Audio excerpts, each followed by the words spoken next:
ফাহিমা ক্লান্ত হয়ে ধপ করে ফ্লোরে বসে পড়ল। হাত থেকে লাঠি পড়ে গিয়ে মৃদু আওয়াজ তুলে। তার শরীর ঘেমে একাকার।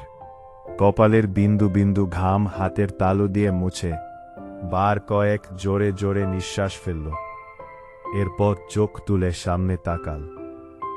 রিমান্ডে কোনো পুরুষই টিকতে পারে না, সেখানে একটি মেয়ে আজ 4 দিন ধরে রিমান্ডে। তার সামনে চেয়ারে বাঁধা অবস্থায় ঝিমুচ্ছে। 4 দিনে একবারও মুখ দিয়ে টু শব্দটি করল না। শারীরিক মানসিক কত নির্যাতন করা হয়েছে, তবুও ব্যথায় আর্তনাদ অবধি করেনি। মনে হচ্ছে একটা পাথরকে পিটানো হচ্ছে, যে পাথরের রক্ত ঝরে কিন্তু জবান খুলে না। তখন সেখানে আগমন ঘটে ইন্সপেক্টর তুষারের। তুষারকে দেখে ফাহিমা কাতর স্বরে বলল, সম্ভব না, আর কিছুতেই কথা বলছে না। তুষার অভিজ্ঞ চোখে মেয়েটিকে 2-1 সেকেন্ড দেখল। এরপর গম্ভীর কণ্ঠে ফাহিমাকে বলল, আপনি যান। ফাহিমা এলোমেলো পা ফেলে চলে যায়। তুষার একটা চেয়ার নিয়ে মেয়েটির সামনে বসল। বেশ কিছুক্ষণ চুপ থেকে বলল, আপনার সাথে আজ আমার প্রথম দেখা। মেয়েটি কিছু বলল না, তাকালো না। তুষার মেয়েটির দিকে সূক্ষ্ম দৃষ্টি মেলে তাকাল, বলল, মা বাবাকে মনে পড়ে? মেয়েটি মন্থর চোখ তুলে তাকায়। ঘোলাটে চোখ, কাটা ঠোঁট থেকে রক্ত ঝরছে। চোখের চারপাশ গাঢ় কালো, চোখ দুটি লাল। মুখের এমন রং রিমান্ডে আসা সব আসামির হয়। তুষার মুখের প্রকাশভঙ্গি আগের অবস্থানে রেখেই আবারও প্রশ্ন করল, মা বাবাকে মনে পড়ে? মেয়েটি মাথা নাড়ায়, মনে পড়ে তার। তুষার একটু ঝুঁকে।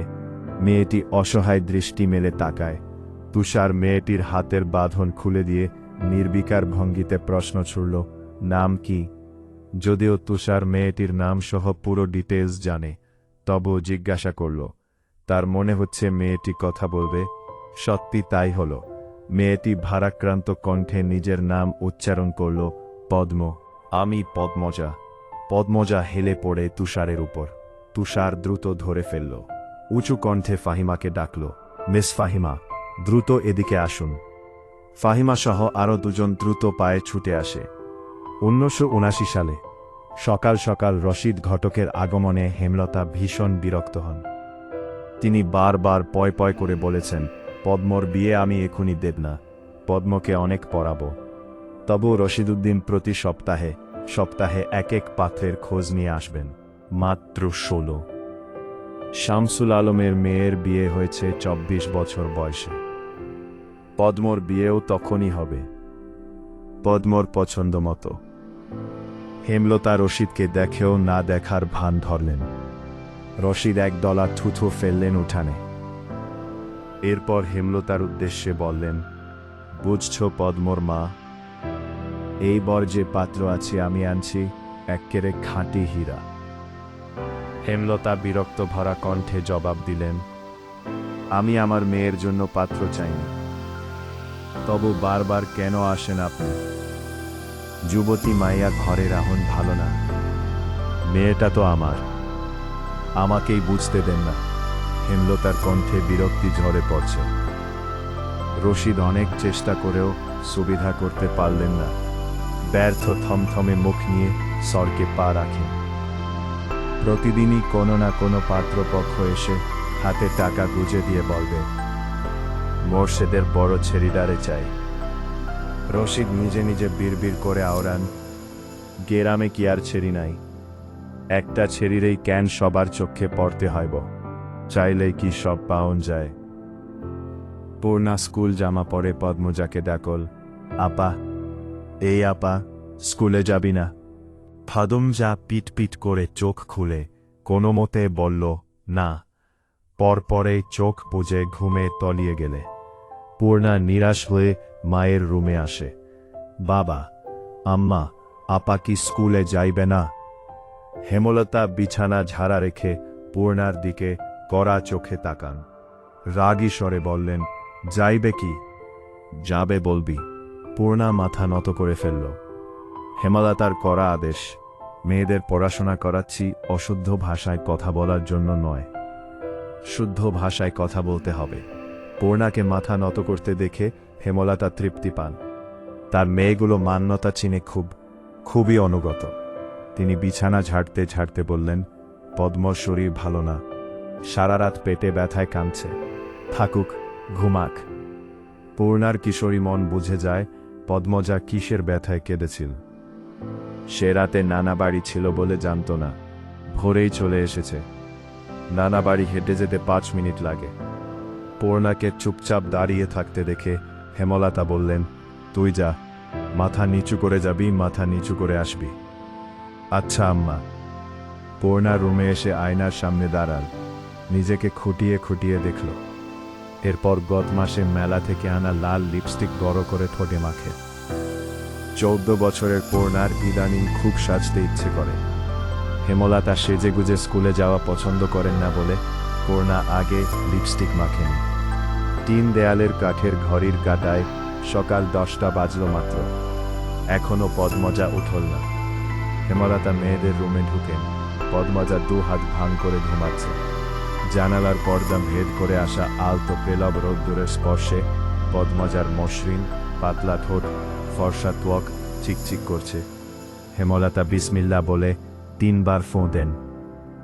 মেয়ের শরীরে গুরুজনরা বলেন মায়ের নজর লাগে বেশি, নজর কাটাতে বিসমিল্লা বলে ফোঁ দিতে হয়। হেমলতার মায়া লাগছে পদ্মজার ঘুম ভাঙাতে। তবুও আদুরে গলায় ডাকলেন, পদ্ম, এই পদ্ম।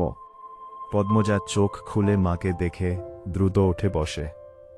যেদিন ঘুম থেকে উঠতে দেরি হয় সেদিনেই হেমলতার ডেকে তুলেন।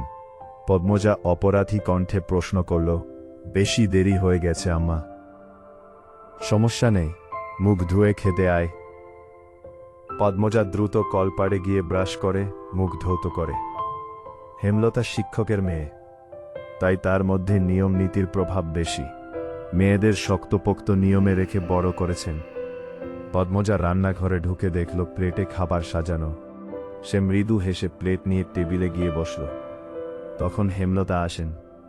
পদ্ম দ্রুত ওড়না দিয়ে মাথা ঢাকে। হেমলতার দেওয়া আরেকটা নিয়ম, খাওয়ার সময় মাথা ঢেকে খেতে হবে। পদ্মজা নিশ্চুপ থেকে শান্ত ভঙ্গিতে খেতে থাকল। হেমলতা মেয়েকে সহজ কণ্ঠে বললেন, তাড়াহুড়ো করেছিস কেন? মুখ ধুতে গিয়ে চুল ভিজিয়ে এসেছিস, খেয়ে রোদে বসে চুলটা শুকিয়ে নিবি। আচ্ছা আম্মা। আম্মা, পূর্ণা প্রেমা আসে নাই? পূর্ণা আসছে, স্কুলে গেছে, প্রেমা দুপুরে আসবে। আম্মা কবে আসবেন? পদ্মজার প্রশ্নে হেমলতা দাঁড়িয়ে পড়লেন। শুকনো গলায় জবাব দেন, জানি না, খাওয়ার সময় কথা বলতে নেই। হেমলতা চলে যেতেই পদ্মজার চোখ থেকে টুপ করে 1 ফোঁটা জল পড়ে পাতে। পদ্মজা দ্রুত হাতের উল্টো পাশ দিয়ে চোখের জল মুছে। পদ্মজার জীবনে জন্মদাতা আছে ঠিকই, কিন্তু জন্মদাতার আদর নেই। কেন নিজের বাবা বাকি বোনদের আদর করলেও তাকে করে না? কথা অবধিও বলেন না। 2 বার মাকে জিজ্ঞাসা করেছে সে, আমি কি তোমাদের সত্যিকারের মেয়ে আম্মা? সন্তান হয় না বলে কি দত্তক এনেছিলে? আব্বা কেন আমাকে এত অবহেলা করেন? ও আম্মা বলো না। হেমলতা তখন নিশ্চুপ থাকেন। অনেকক্ষণ পর বলেন, তুই আমার গর্ভের সন্তান, আর তোর বাবারই মেয়ে। এখন যা, পড়তে বস, অনেক পড়তে হবে তোর। ব্যাস এইটুকুই, এর বেশি কিছু বলেন না হেমলতা। পদ্মজার কেন জানি মনে হয় একদিন হেমলতা নিজ থেকে খুব গোপন কোনো কথা বলবেন, তবে সেটা যেন সহ্য করার মতো হয়। এই দোয়াই সারাক্ষণ করে সে। এত কি ভাবছিস? তাড়াতাড়ি খেয়ে উঠ। হেমলতার কথায় পদ্মজার ভাবনার সুতো চিরল। দ্রুত খেয়ে ওঠে। আজ আমের আচার বানানোর কথা ছিল। সন্ধ্যা কাটতেই বিদ্যুৎ চলে গেল। কয়েক মাস হলো গ্রামে বিদ্যুৎ এসেছে। 8 গ্রাম মিলিয়ে অলন্দপুর। তাদের গ্রামের নাম আটপাড়া। প্রতিদিন নিয়ম করে সন্ধ্যার রাত থেকে 3 ঘন্টা গ্রাম অন্ধকারে তলিয়ে থাকে। আর সারাদিন তো বিদ্যুতের নামগন্ধও থাকে না। বিদ্যুৎ দিয়ে লাভটা কি হলো? পদ্মজা, পূর্ণা, প্রেমা 3 বোন একসাথে পড়তে বসেছিল। বাড়ি অন্ধকার হতেই 9 বছরের প্রেমা খামছে ধরে পদ্মজার অরণা। পদ্মজা মৃদু স্বরে ডাকল, আম্মা, আম্মা, আয় টর্চ নিয়ে যা। হেমলতার আহ্বানে পদ্মজা উঠে দাঁড়াও। প্রেমা অন্ধকার খুব ভয় পায়। পদ্মজার ওড়না ছেড়ে পূর্ণার হাত চেপে ধরে।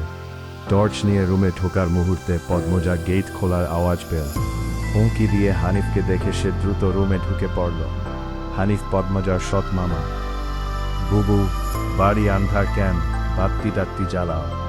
হানিফের কণ্ঠ। হানিফ আসছিস। হেমলতা রুম থেকে বেরিয়ে বলেন, হাতে হারিকেন।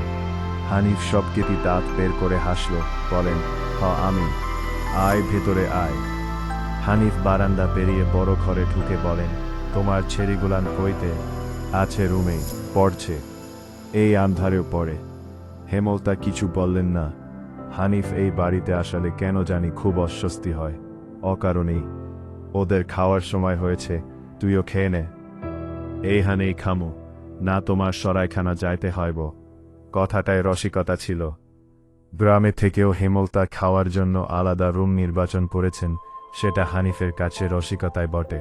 হেমলতা প্রশ্নের জবাব সোজা সাপটা না দিয়ে বললেন, খেতে চাইলে খেতে আয়।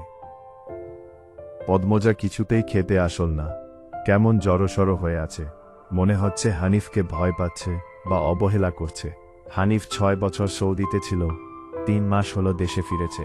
3 মাসে যতবার হানিফ এই বাড়িতে পা রেখেছে, ততবারই পদ্মজা অজুহাত দিয়ে দূরে দূরে থেকেছে।